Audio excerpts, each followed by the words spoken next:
Hoje é quarta, 24 de julho, entra no ar neste momento mais um pré-jogo neste nosso giro de notícias. Botafogo e São Paulo no Morumbis, 19ª rodada do Brasileirão, a última rodada do primeiro turno. Botafogo precisa vencer para seguir na liderança da tabela de classificação e vai enfrentar uma equipe que está muito bem no ano. Um time que tem jogado bem com o técnico Zubeldia. E vamos ter ali alguns desfalques importantes. Agora é hora de mostrar o elenco e mostrar a nossa força. Última partida do turno e o Botafogo tem que ir bem. Tudo, mas tudo mesmo a respeito de Botafogo e São Paulo nesse nosso pré-jogo. Roda a vinheta, que daqui a pouco eu tô de volta.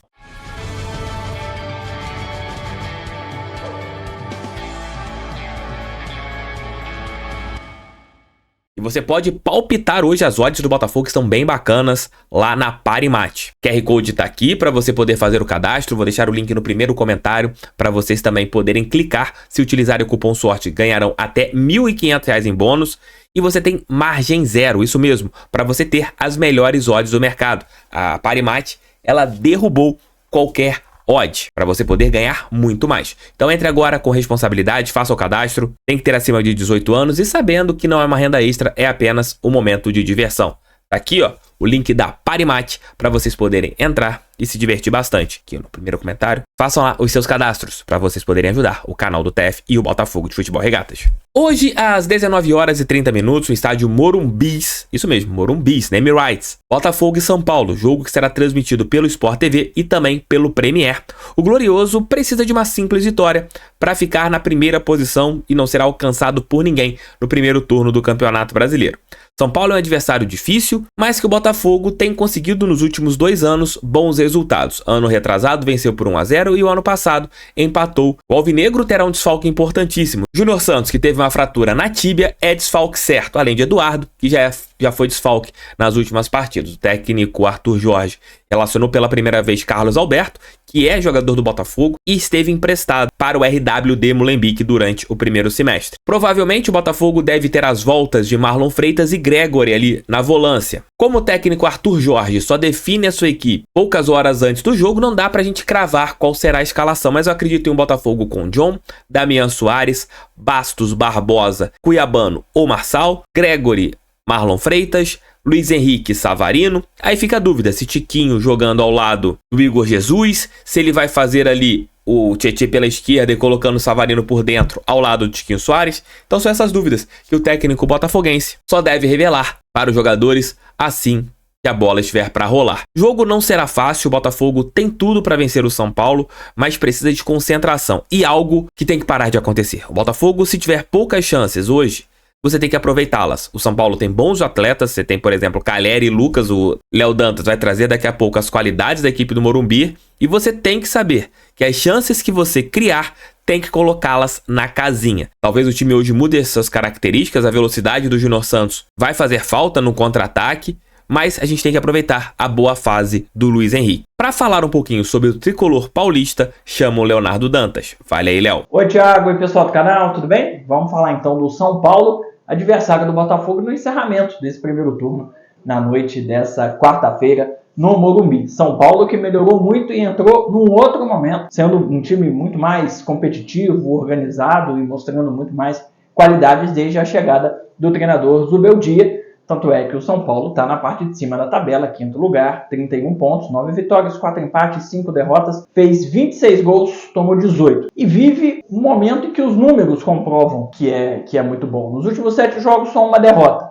3 nas últimas 16 partidas. Em casa, no Morumbi, o São Paulo, como sempre, muito forte. Só uma derrota nas últimas 11 partidas como mandante, 68% de aproveitamento, jogando em casa, sempre com muito apoio da torcida, contando toda a temporada. Vamos fazer então a análise defensiva do time do São Paulo, iniciando essa nossa conversa tática sobre o adversário dessa noite. O primeiro problema defensivo do São Paulo são os espaços nas costas dos laterais, normalmente do Rafinha e do Wellington, tanto é que raramente os dois jogam juntos. O Rafinha vinha sendo titular com a lesão do Igor Vinícius, desde que o Igor se recuperou e voltou, o Rafinha só joga quando o Igor não pode jogar. Isso é fundamental para o balanço defensivo do time do São Paulo, porque por melhor que seja o Rafinha no apoio, ajudando na criação lá na frente, o Wellington sobe muito. E pela questão da idade, é melhor você ter o Wellington subindo e segurar um pouco mais na direita com o Igor. É claro que o Igor não fica plantado lá atrás o tempo todo. Ele também sobe em alguns momentos. Mas normalmente quem sobe mais é o Wellington. E o Igor consegue fazer melhor esse balanço de ir e voltar do que o Rafinha pela questão da idade. Os setoristas do São Paulo consideram que a lateral direita é uma dúvida para o jogo contra o Botafogo. Então, ainda não sabemos se vai ser o Igor ou se vai ser o Rafinha. O Wellington está confirmado do lado esquerdo. Eu, particularmente, acho muito difícil que Rafinha e o Wellington joguem juntos. Mas, se jogarem, a possibilidade de que esses espaços apareçam pelos dois lados. Bom, como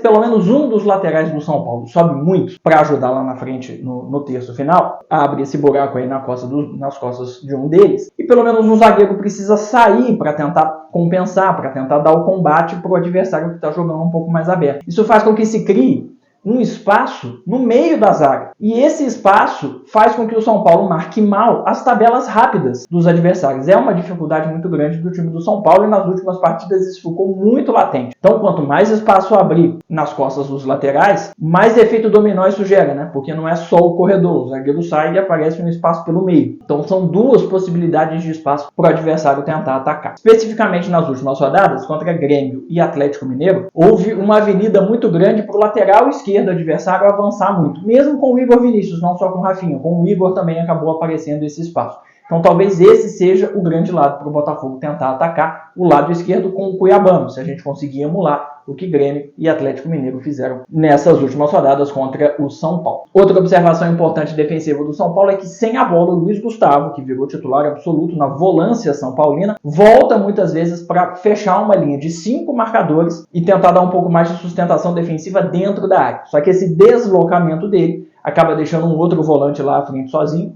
Era o Alisson, ele se machucou feio, tem jogado o Bobadilla, o paraguaio, como titular ao lado do Luiz. O Bobadilla acaba ficando sozinho ali, né? Então é aquela explicação que eu já dei várias vezes, né? Um campo muito largo para um jogador só entre as linhas marcar, e aí aparece o espaço para os adversários chutarem de média e longa distância. Pensando no São Paulo no ataque, 4 jogadores que atacam muito, que pisam dentro da área o tempo todo. É o quarteto dos últimos 2 números do 4-2-3-1. São Paulo não joga no 4-3-3, joga no 4-2-3-1. E o grande pulo do gato desse esquema do São Paulo do Zubeldia é o Luciano, móvel, podendo se movimentar, caindo pelos lados, jogando por dentro, mas basicamente fazendo um papel que o Eduardo faz muito bem no Botafogo. Ou que às vezes o Tiquinho já conseguiu fazer quando outro jogador está jogando como centroavante. Flutuar por trás do camisa 9 e ser o cara que vai dialogar diretamente com ele. Essa função do Luciano tem sido fundamental para alimentar o Caleri e para confundir a marcação, porque ele arrasta, ele movimenta e leva os zagueiros junto com ele.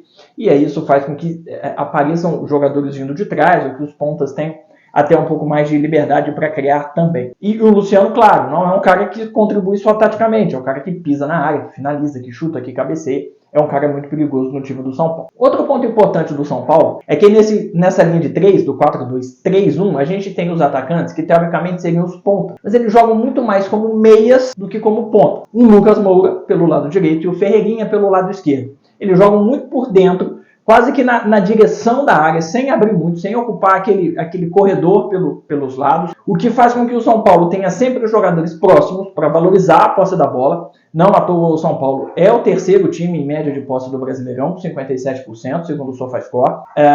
Os caras pisam na área, eles têm a opção do corte para dentro para o chute com a perna oposta. O Lucas e o Ferreirinha usam muito isso durante toda a partida, e isso ajuda também a dar superioridade no terço final. Isso também provoca uma outra reação em cadeia no ataque do São Paulo. Os laterais, lembra que eu falei? Rafinha, Wellington com veia ofensiva, até o Igor Vinícius, embora consiga marcar melhor. Esses caras é que ocupam o corredor. Então, normalmente você tem 2 caras dos lados. O Ferreirinha e o Lucas um pouco mais por dentro, e os laterais bem abertos, esse sim fazendo o movimento de ir até a linha de fundo, de tentar o cruzamento ou a bola para trás. Isso também ajuda a dar superioridade numérica para o São Paulo no terço final. Ter tantos caras assim à frente, os laterais, esses meias barra pontas, Luciano, Caleri, faz com que o São Paulo jogue muito e muito bem com as saídas longas buscando a inversão. Ou seja, você sai com alguém do lado direito da defesa e inverte para a esquerda do ataque ou vice-versa. São Paulo é o terceiro time com o melhor aproveitamento de bolas longas do campeonato, 24%. Segundo o SofaScore, é uma jogada importante